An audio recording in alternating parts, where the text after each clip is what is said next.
Thank you both for sitting here with us and for doing so in a bipartisan manner. The Secret Service did a pretty self-critical review of what went wrong on July 13th with that near miss on Donald Trump's life.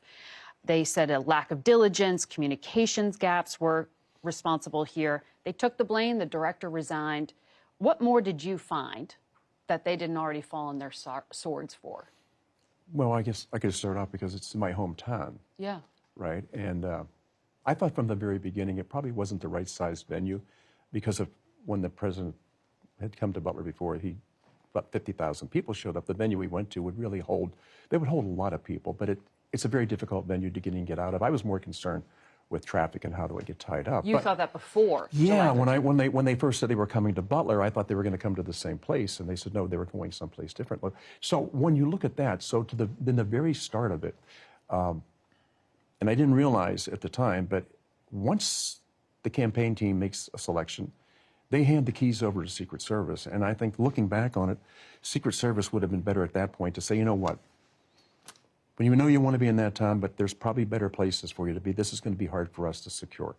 And as it turned out, I never imagined, by the way, that it was the event that took place that day was going to take place. I just thought that Secret Service should have taken more command of it, especially when they're so strained. During an election period, there's so many protectees out there, and it kind of marginalizes what they can do and where they can be. So I think the site was a difficult site to secure. On July 13th, it was impossible. When they came back on October 5th, it was the difference between day and night. They really locked it down, and they did a lot of things they probably should have done in the beginning, but it's always, hindsight's always 20/20. So I think what we heard from the very beginning, the Secret Service, this is the worst day of our lives. We're embarrassed by what happened. We're so sorry. But the other element was local law enforcement that usually would come in and help out. There was very little preparation for the event on July 13th, and I think that's what I would say, the lack of preparation, the lack of coordination, and more than anything, the lack of communication on July 13th were some of the biggest things that we looked at. So how did you guys ever imagine that this would work? There's just nothing that makes sense that happened that day. You know, I've learned in my time in Congress that, you know, agencies and departments, when they do after-action reviews of things that have gone wrong, that they'll often look at the operational and the tactical level of what happened. But they almost never look at the structural level. You know, they don't critique their structure. They won't critique their superiors, the agencies that they're nestled within. They will very often not look at overall resourcing money because of the politics of making asks like that. And they very rarely ever look at culture, right? Because it's just too sensitive for them. So we actually took those areas really seriously. We looked at the Secret Service. Should it be nestled within DHS? Is it structured right? Does it get the resourcing and training? And then the area that I in particular looked at was the culture of the organization. Because I was struck by the stories in the recount of the specific actions of officers and agents on the ground that day. And there were some heroic ones, but there were also a lot of examples of people that knew that something was wrong and they didn't say anything. Right? So one example of this is the drone operator. So Secret Service has these drone operators, and they literally bought a drone off the market, a commercially available drone. They showed up with this drone in a box. It didn't work. They didn't know how to make it work. So they just put it aside and they didn't have a drone. So it wasn't that the Secret Service didn't have a drone. They just had a drone that didn't work, or they didn't know how to use it. Yeah, they bought one off the commercial market. Yeah. The operator that was responsible for operating it was not trained on how to fix it, how to troubleshoot it. So, you know, spent an hour trying to get it to work, couldn't get it to work, threw up his hands, put it aside, and they were without a drone. And a drone could have prevented, potentially, the shooting. But, you know, the larger point of that story is not that they couldn't get the drone to work, which is problematic in and of itself, but that nobody said, hey, we don't have aerial coverage. We don't have an essential element of our security plan, so let's revise, let's revisit our plan and make changes that are necessary here. But why? Because you did hone in on during the hearing as well on the issue of culture. Why didn't anyone say anything? Were they unaware of vulnerabilities, or is there a culture of silence where people speaking up get smacked down for doing so? That is my concern, is that there's a culture of silence and that individual officers and agents are not empowered to say something is wrong. Now think about it this way. There are examples of this in our daily lives, right? When we all get onto an airplane, we get onto a flight to go anywhere, to visit our family, there is a standing rule in commercial aviation that anybody in the cockpit, regardless of your position, whether you're the captain or the first officer or the brand new pilot sitting there being trained, anyone at any time can call something out and say, this is unsafe, we're going to stop it, right? And that is designed for safety. And there are plenty of examples in which that actually saves people's lives. Absolutely. That same mentality didn't appear to be a part of what happened at Butler, Pennsylvania. So the question is, how do we help change overall culture? That's a very hard thing to solve for. It's very hard. Yeah. Congressman Kelly, on that point, I mean, some of this sounds like Management 101. That this is not specific to the Secret Service. A lot of organizations have problems like what you just highlighted there. Acting Director Rowe testified Thursday. He thinks the Secret Service needs to identify leaders earlier on and promote them based on ability, not just hours logged on the clock. But isn't that true of everything in life? When you look at this, when people talk about we need better leadership, then but my question is, then where do you go to get that talent? And when you find that talent, do you let it escalate, or do you tamp it down? I would just say, whenever we got further and further, the day I was there, from the time they said they were coming to Butler to find, I was on those grounds the night before. They weren't set up at that point. They were going to work through the night to get it ready. And then you find out afterwards that there was no coordination. There was no team meeting. There was no, this is going to be your responsibility to know where you're supposed to be and what time you're supposed to be there. You bring local law enforcement in, but you don't include them in the planning, or when you do the interviews afterwards, well, I thought he was going to do it. No, we thought somebody else was going to do it. When you look at local law enforcement, instead of one command center, there's two command centers, right? And they're not able to communicate with each other. The thing I think that we look at more than anything else, and I've said this since day one, the day that it happened, why, when you knew there was a suspicious person on the grounds, and this is a common going back and forth, now this is where it said they were communicating with each other.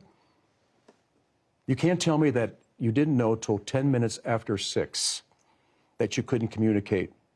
At 11 minutes after 6, the shooter took action. They knew an hour and a half ahead of time, out of all the thousands of the people walking around on that property, there was a suspicious person, and they kept losing sight of him. I would have said, and I have no background in law enforcement, keep the president back until we clear the area. That's the part that doesn't make sense, because they failed from the first thing, from the picking of the site, to preparing the site, to the coordination of the site, to the ability to communicate. At every step of the way, they failed. And the question is, why didn't you just say, hold up, just hold up. Don't let him come out. If that happens, Corey Compatore is still alive today. The other two gentlemen that were wounded are still alive today. And the person we never talk about is the shooter would still be alive today had they captured him ahead of time or pulled him off. That family lost a son that day. The Compatore family lost their father and a husband that day. The two people that were wounded were seriously wounded. It all could have been stopped by somebody saying, hold up. Well, when the acting director says on Thursday of this week, we need to pick better leaders, that would suggest that the agency today does not necessarily have the leaders it needs to fix all the things you just laid out. Yeah, and I think by saying what he said, that's what he meant. They don't have the leadership they need. And as Jace was just talking about, when they morphed them into Homeland Security back in 2001, whenever it was, they took away their identity and their exclusivity. When you're the best of the best, when you're the elite of the elites, if you lose that, then all of a sudden you just become part of a team. And there's just something about it in human nature. If you can reach that pinnacle, if you can be the best of the best, that's what you want to strive for all the time. But if all of a sudden it's like, just come on in, sit down, we'll let you know when we need you, that kind of destroys that whole foundation that you have to have. And I just think there was a huge mistake back when Homeland came into existence. That's not a criticism, because they did what they had to do back then. But I'm telling you, on July 13th, there was a lack of professionalism. There was a lack of concern. There was a lack of coordination. And the ability to communicate is the one thing I'll never understand. You knew you couldn't talk to each other. Why did you go forward? They were text messaging, right? Yeah. Not using the radio. Or cell phones. Can I comment on that? Yeah, please. Here's what I think is happening with leadership development and the status of leadership within the Secret Service. And I want to be really clear that there are plenty of extraordinary agents and officers in the Secret Service, right? And when we talk about a failure of mission, in Butler or any place else, that doesn't mean that 80, 90% of the Secret Service agents aren't phenomenal and dedicated professionals. But there is a systematic problem here, and I'm familiar with this problem because it's not that different from what the military has experienced the last 20 years because of the global war on terror. So let me explain what's happening. We were at war for 20 years, and we were at war in several different places. And we asked our military to deploy constantly. I was in the military for around 4 years, and during that time, I deployed 3 times. So I was either in deployment, getting back from a deployment, or getting ready for a deployment the entire time. I was in active duty military. And we weren't doing our regular training cycles. So the military spent 2 decades doing that. And as a result of that, people missed their leadership development schools. They missed their training cycles. They missed that normal pipeline of how we create leaders. Because I'm somebody that believes that leaders are not born, that they're developed and they're made. And that requires intentional development over time. That requires a plan to develop it, and it requires time and resources to develop it. So you apply that to the Secret Service now. The structure, the personnel, the staffing of the Secret Service hasn't changed in years, at the same time as we are now asking them to do things that they didn't do a decade ago. And they are fulfilling an operational tempo that requires them to be deployed 3 weeks out of a month, constantly doing events, skipping firearms training, skipping leadership development training. We are not developing their skills and their training, and I think you see the results of that. The acting director said they are looking to hire 650 special agents, 350 uniformed division officers. You just said building experience takes time. So they're trying to fix this. But it sounds like you could look at that and say they're not ready for the job they have now in this moment in time. There's a long-term problem and a short-term problem, right? The long-term problem is we actually need to make the commitment, the resourcing commitment, the structural commitment, and this is a congressional responsibility to set them up for long-term success. But in the short term, you're right. You can't mass produce a presidential detail Secret Service agent. It takes, on average, 7 years from recruitment to training to get somebody ready to protect the President of the United States. We're not going to speed that up, nor would anyone want to speed that up. That's not a situation where you want to shortcut that, just like you wouldn't want to speed up medical training for your doctor, right? So we have to look at, in the near term then, who are those other individuals, those skill sets within Department of Defense, within Homeland Security, who can help cover down, and how can we use technology to actually supplement that, whether that's drones, AI, other things that can take pressure off of some of the agents doing regular jobs that can be shifted so we can cover down in the ways that we need to. So you made 36 recommendations in this report on what to change, including to reduce the number of protectees. Right now, the Secret Service protects not only presidential leadership, their immediate families, their spouses, their children, candidates, and anyone really the president designates. Should all of that continue? Well, it depends, as Jason just laid out, it's what is your main purpose? Look, we've increased the size of protectees that are out there, including foreign assets that come here and people that bring their families and things. So that's gotten so big. But if you look at Homeland, I think when you look at Secret Service, it's about 3% of their overall spend. The biggest spend is on FEMA. And we know we don't want to change anything like that. But you can have an exclusive without funding them to the level that they need to be funded, not only in manpower and in training, but in the assets that they have to have available to them. If you increase the size and scope of what they're supposed to do, but then you keep them housed under a smaller thing, and then they try to move back and forth and bring but when you bring other people from Homeland in to supplement what you don't have in Secret Service, you're going away then from that structure of these are the people that we have ready to do this job. So I think what the Director Rose said yesterday, if you're looking at a bigger team, You have to get more recruits. And once you get those recruits, you have to make sure that they're ready to get on the field and do the job that they're expected to do. My understanding is very difficult now, screening and getting recruits to come in. I think it's a very hard thing to do. And who it is that you're looking for, the best of the best. How hard is it for them to get there? Really hard. So I think from a standpoint of team building, there has to be kind of a different things. So he's a special ops guy or paratrooper, and I mean, not everybody can be a paratrooper.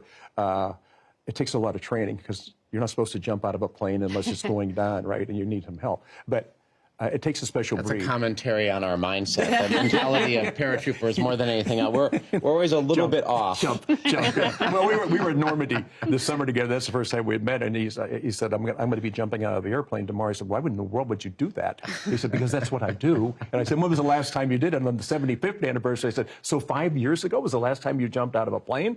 Now, go to what we're talking about today. If I talk to a Secret Service guy, I said, when was the last time you protected somebody? Well, 5 years ago. I said, no, you're not the guy I'm looking for. You want the cream of the crop, right? But in order to get there, you have to develop where that person wants to be there so bad that he or she will do everything that's possible to get there.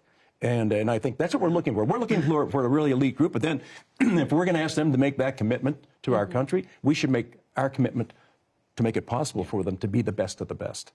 So, here's how I look at the issue of the structure of the Secret Service. I actually don't look at it differently than I look at the structure or the missions of any organization, whether it's a business, a community club or organization, a political campaign. You always have to ask yourself, what are your missions, and what is the thing that only you can do? Like, what is that no-fail mission? In this case, with the Secret Service, that no-fail mission is to protect our highest level candidates and our highest level elected officials, period. All the other things, investigation of financial crimes, training and support, these are all secondary missions. So if you're not actually adequately performing any of those missions to standard, and if you've reached a breaking point, then it's time to assess what are those missions that need to fall off and to be transitioned elsewhere. That's my view. You want to cleave off the financial crimes. I don't know how else we can handle it, right? If we have a challenge of not being able to mass produce agents, right? If it takes time to do that, and those are longer term muscle movements, as I say, and this is a no-fail mission. It just can't fail. Today, tomorrow, the day after, every single day, you have to show up and be perfect in that job. Then you just have to make a decision about what you're not going to do so that you can perform that no-fail mission. You know, Congressman Kelly, right after Butler happened, Donald Trump said he thought the Secret Service actually did a good job that day. Do you get the sense that with the passage of time, he's going to support or has any interest in some of the very specific recommendations that you're making? Okay, so I was about 60 feet away from the president when the shots rang out. And I just saw him grab his head and he went down. I said, oh my God, somebody just shot him. I will tell you this, within seconds, all these agents that were up on the stage with him covered him. Now, if I'm Donald Trump and I'm thinking, these guys were there, right there. The problem wasn't the people that were around him. The problem was the people around him weren't being communicated with from other people. So they were reacting to, boom, I got to be there. So if I were Donald Trump, I would be very thankful for that, right? But the question wasn't, was it the Secret Service that was around him? It was about the Secret Service and the rest of law enforcement, the rest of the people that were there to protect him, that outer shell. The infrastructure. It was the infrastructure that failed. It wasn't the group that was around him. So, yes, if I'm him, I'm saying, yeah, thank you. You guys were able to put, going to put your life on the line to protect me. And they did it within a second or two. But then when he got back up, and I thought, this is absolutely insane. It was just like, my gosh, I can't believe this happened. And then I will say one thing, though, and because when he broke out of that and he put his hand up, now keep in mind, there's maybe 25, 30,000 people, and they're all on the ground. Yeah. When he stands up and goes fight, the rest of these people stand up, and I'm thinking, what in the world? And they're chanting USA. I thought, you know what? This is a pretty tough country. You know, they all stand up and they start going USA, and I thought, oh my gosh. Now, for me that day it was difficult. My wife, 3 of my grandchildren, my son, were there with me, but they weren't where they were supposed to be because of the lack of coordination. So I had a lot of concerns that day. The first one being, where's my wife? Where's my grandkids? Where's my son? And there was a lady named Mrs. Fogel sitting beside me. Mark Fogel was a teacher from Butler who is imprisoned in Russia right now. They were all there for this event. And you watch how quickly that happened and how afterwards, it's the afterthought. You think about, how in the world did this happen? How did this happen in Butler, Pennsylvania, the home of the Jeep, and on farm show grounds, and an attempted assassination of a president? It's like, wow. Times have changed. And then weeks later, it nearly happened again down in Mar-a-Lago. Yeah. We know very little. And you, Congressman Crow, seem very frustrated based on the report and hearing. Do I seem frustrated? That No, I know you're very. Well, with the fact that you could find out more about the shooter, both in Butler and in the potential shooter in Mar-a-Lago. Well, you know, we completed a 5-month investigation, which was comprehensive. It was thorough, and it tells, you know, the full story about the actions of the Secret Service and state and local law enforcement and what happened and what didn't happen. Right? We have the definitive story of that, and we have recommendations around that. There is one area, as you point out, that we weren't able to get to. That's actually a really important element to the story, and people have rightful questions about it. I have questions about it, and that is, why did the shooter do this? What drove him to do it? Was he a lone wolf shooter? Did he have associates or affiliates? What was his motivation? How was he radicalized? This is Thomas Matthews Crooks. That's right. Yes. Who took these shots with an AR-15. Yeah, these are important questions that America deserves answers to, that Congress deserves answers to. So we endeavored to get answers to those questions. We submitted numerous requests to the Department of Justice and FBI. Their response is, this is an ongoing criminal investigation, and we can't give that information to Congress. That, in my view, is an unacceptable position, and here's why. For both Butler and Mar-a-Lago, that was Correct. the answer. That's right. And here's why that's unacceptable. Congress is what we like to say is the Article I branch of the Constitution. The founders made us first. They put us first in the Constitution for a reason, because we are supposed to be the preeminent branch with oversight authority over the executive branch, with preeminent oversight authority over the executive branch. So you can't come and tell me that there's whole areas of information that we can't access because of an ongoing criminal investigation. And then to add to that, if they're concerned about the protection of that information, about the dissemination of that information and compromising an investigation, I understand those concerns. But I sit on the Intelligence Committee, I've sat on the Armed Services Committee, and Congress all the time gets access to our nation's most sensitive secrets.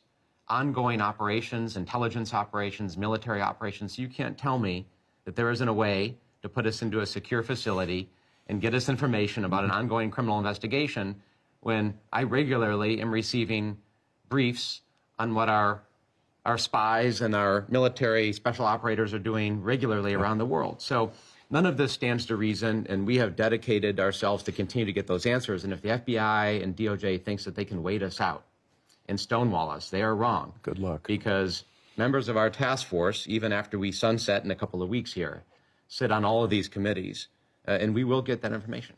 Why, I mean, you use the term slow walk us. You think they're intentionally withholding information?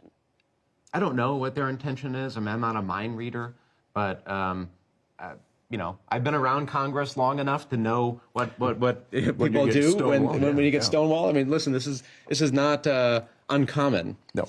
When you're dealing with agencies and departments, it's a pretty regular method, and it's something that, you know, we encounter all the time in our oversight responsibilities. So, Why do you think that is? You know what?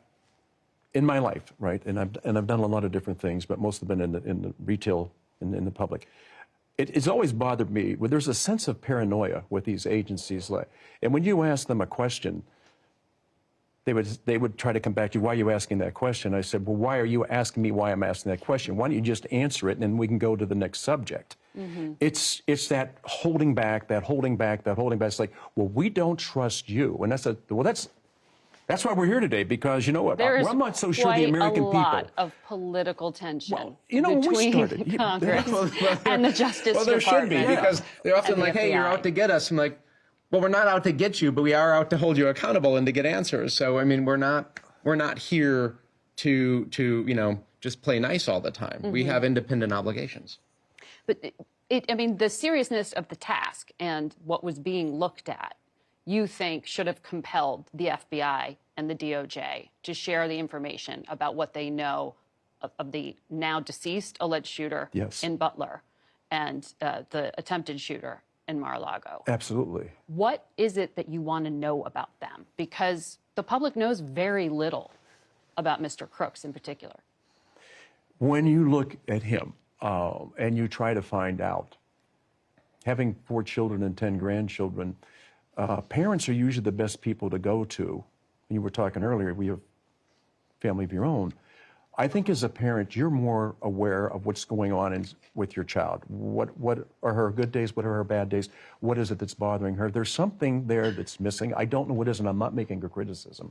It's just whenever we were asking questions and told these are things that we're not done investigating yet, and we're tasked with getting something done in a time period.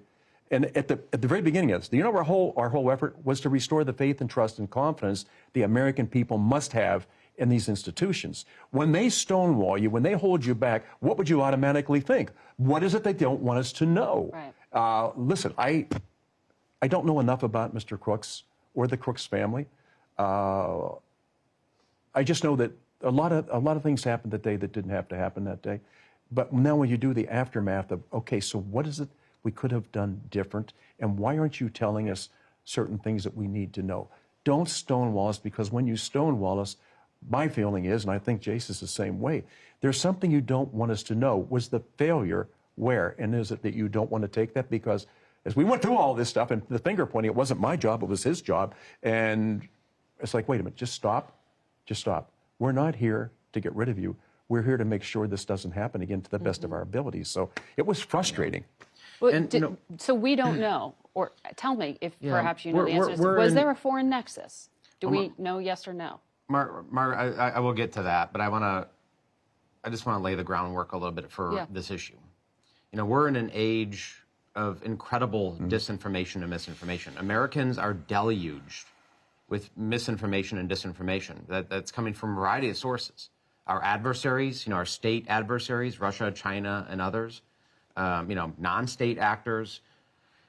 And there's a lot of conspiracy theories out there. And conspiracy theories sometimes take root when there's a lack of information or there's conflicting information. So our job is to try to get information out there, to be transparent, to be accessible, to tell the real story. And that's why this is important. This element of that story is important, because there's a lot of conspiracies around Absolutely. these shootings, right? And we take that seriously. And we want to you know, rebuff those. But you know, in this case, and I sit on a lot of other committees with access to information, I have seen no evidence that a state actor, an adversary, was responsible for either of these attempted assassination attempts. I have seen no evidence. But, you know, when you're in a position where, you know, the government says, well, it's not this, but we won't tell you what it is, right? And we can't tell you definitively. Well, you know, people respond and have questions about that. And I understand that mentality. So even though we don't have evidence of one thing, people still want to know what else it is. And I still want to know what else it is. Did he act alone? Do we know that? We don't know that. Or Congress doesn't know that? Yeah, and you know, it's one thing to say, and I'm going to be really clear about Yes. this, because this is very, very sensitive territory, because we want to make sure we're not, Right. you know, getting people spun up unnecessarily. There is no evidence from other sources, you know, internal government sources, from our investigation, that others were involved, that he acted with others, and that a foreign state or adversary was involved in this. But that still raises the question of, why did he do this?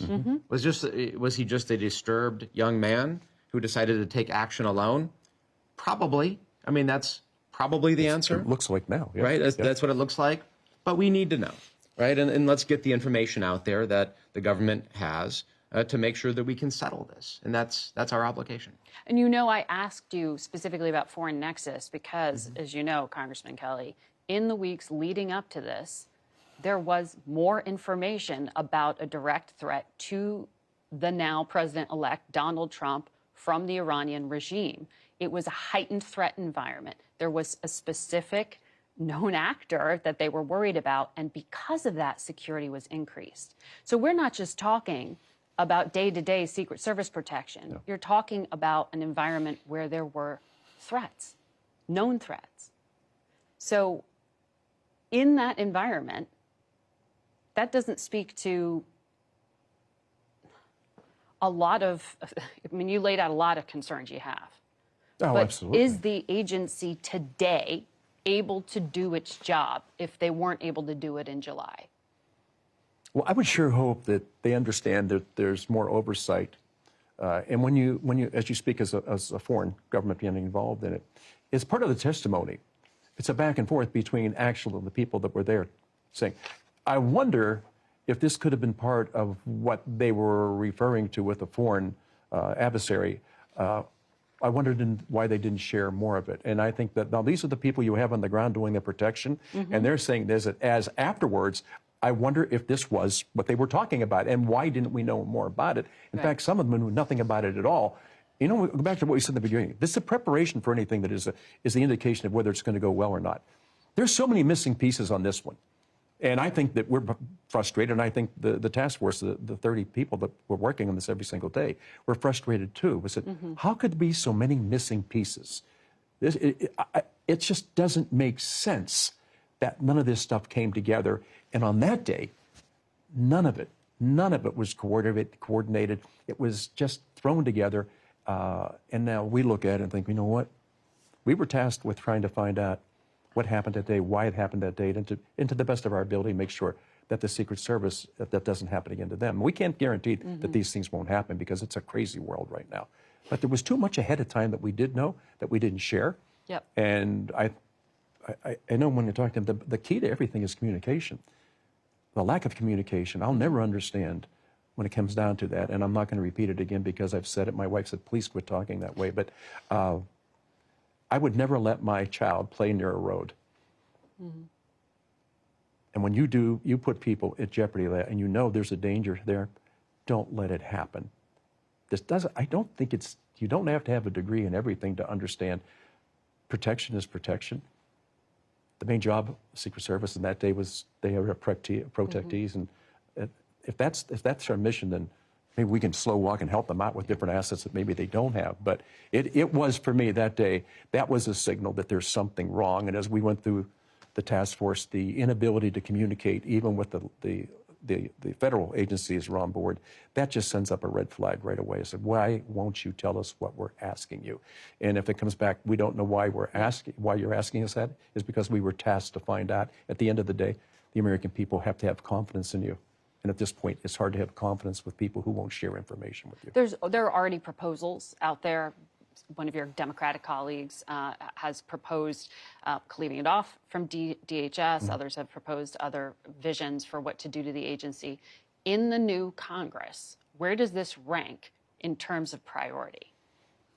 Well, pretty high for us, right? I mean, as we already talked about, it's a very dangerous world. You know, you have Iran targeting, this is public now, there have been public indictments released by Department of Justice. You have Iran targeting for assassination current and former administration officials, American elected officials in the United States.